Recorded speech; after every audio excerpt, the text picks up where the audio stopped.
Okay, what are we going to do here is make a simple sentence. Hoy, are you listening? Yes. We are going to make a simple sentence about the picture using this and that. Okay, tandaan nyo ba yung this and that. Isusulat nyo ang sentence about the picture. For number 1, there is a finger pointing on the bed. Okay, ano ang ibig sabihin nito? What does the picture means?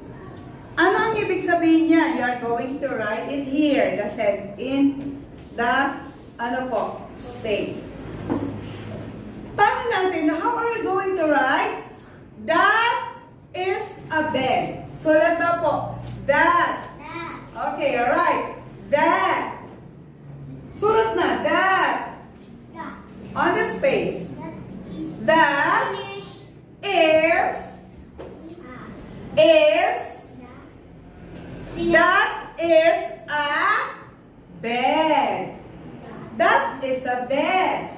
Write the sentence. That is a bed. That is, paano